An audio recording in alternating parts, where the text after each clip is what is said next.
تسبق خطوة الأزمان. سورۃ الغاشیہ. بسم اللہ الرحمن الرحیم. هل اتاک حدیث الغاشیہ؟ کیا پہنچ چکی ہے تمہارے پاس اس ڈھانپ لینے والے کی خبر؟ وہ جب آئے گی قیامت ڈھانپ لے گی. وجوہ یومئذ خاشعہ، یہ مضمون دیکھیے سورہ قیامہ میں بھی آیا تھا.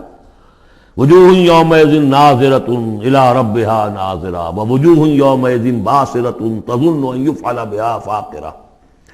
پھر سورہ عبس میں آ چکا ہے وجوہ یومئذ مسفرۃ ضاحکۃ مستبشرہ ووجوہ یومئذ علیہا غبرۃ ترہقها قطرہ. یہاں دیکھیے بہت سے چہرے اس دن ہوں گے ذلیل ہوئے دبے ہوئے جھکے ہوئے. عاملۃ ناصبہ، ایسے کہ جیسے بڑی کوئی مشقت جھیلی ہے، اس کا تکان کے اثرات ہے، ایگزاسٹڈ ہے. تصلیٰ نارا حامیہ، وہ داخل ہوں گے ایک تپتی ہوئی آگ میں، دہتی ہوئی آگ میں. تسقیٰ من عین آنیہ، انہیں پلایا جائے گا وہ پانی کے جو کھولتا ہوا ہوگا، ایک ایسا چشمہ جس کا پانی کھولتا ہوا ہوگا.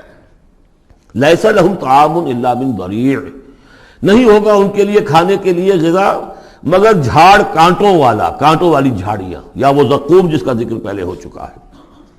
لا یسمن ولا یغنی من جوع، نہ تو وہ موٹا کرے اور نہ وہ بھوک ہی کو مٹائے.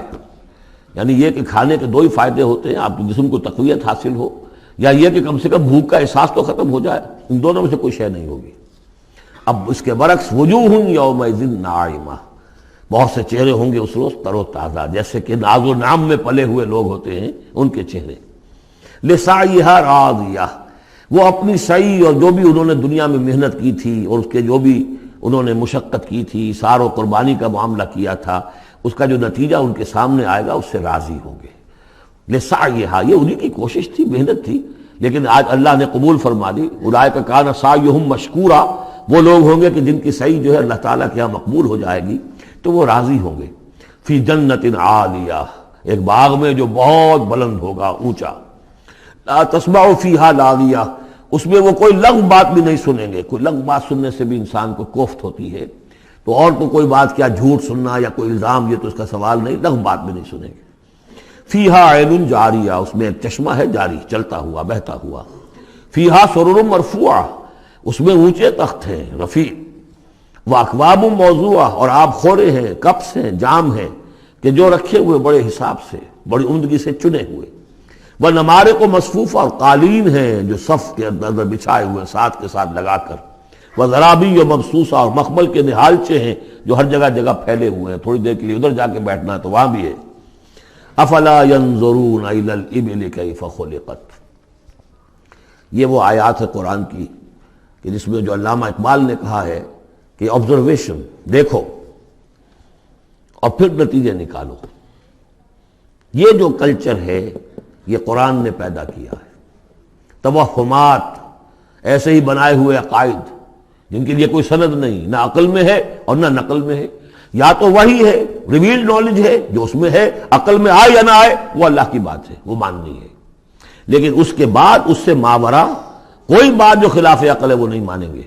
وہ پھر ہونی چاہیے ان السمع والبصر والفؤاد کل اولئک کان عنہ مسئولا، پھر اس سے ہے.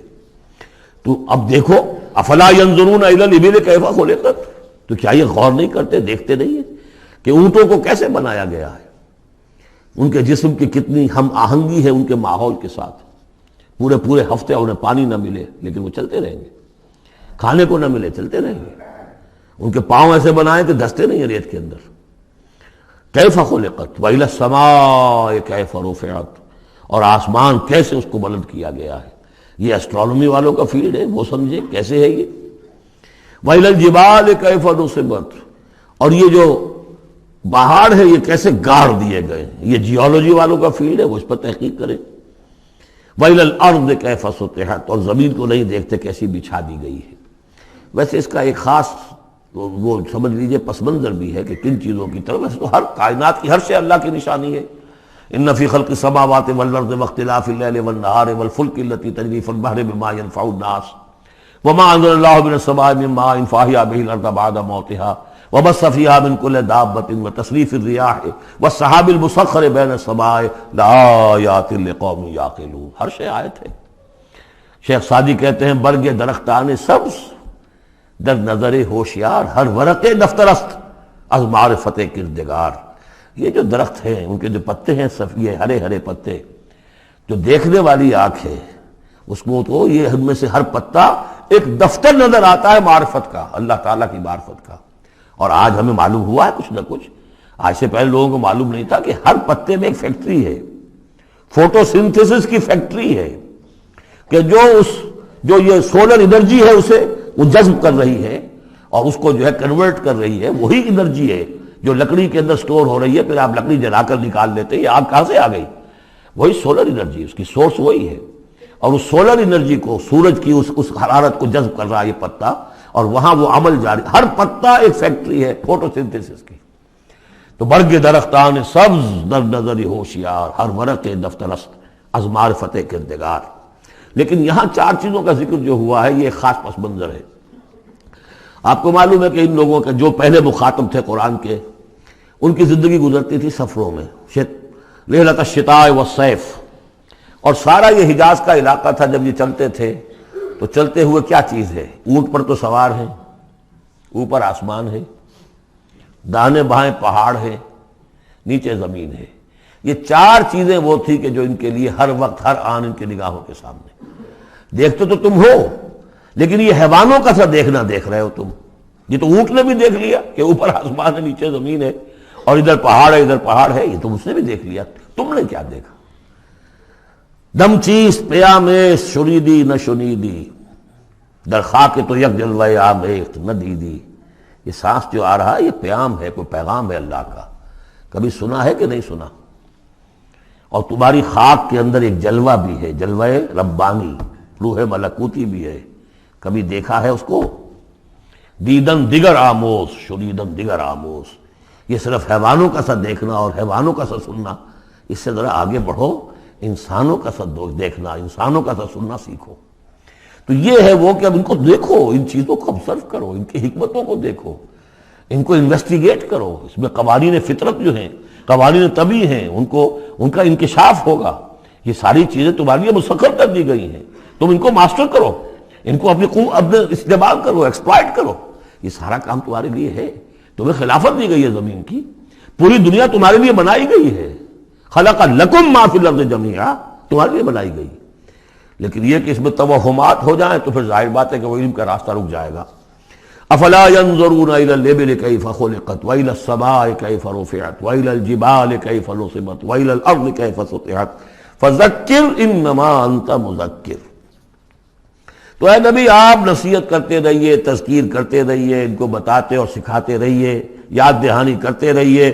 آپ تو بس یاد دہانی کرانے والے ہیں. آپ ان کے اوپر لست علیہم بمسیطر، آپ کو داروغہ نہیں ہے کہ کان پکڑ کر لے آئیں ان کو ہدایت کے راستے پر. یہ آپ کا کام نہیں. الا من تولا وکفر، سوائے اس کے کہ جس نے منہ موڑا اور کفر کیا. فیعذبہ اللہ العذاب الاکبر، پھر اس کو تو اللہ عذاب دے گا سب سے بڑا عذاب. کیوں سب سے بڑا عذاب؟ رسول کے آنے کے بعد جبکہ حق بالکل عریاں ہو کر سامنے آ جائے، کوئی شک و شبہ باقی نہ رہے، ان کی سیرت کے بارے میں، ان کی شخصیت کے بارے میں کوئی داغ نہیں، کوئی دھبا نہیں، کوئی انگلی اٹھ نہیں سکتی. اور جس طریقے سے آیات ربانیہ انہوں نے پڑھ پڑھ کر سنا دی ہیں، اب بھی اگر کوئی نہیں ہے تو معلوم ہے کوئی خیر نہیں ان کے اندر. اب یہ شدید ترین عذاب کے مستحق ہیں.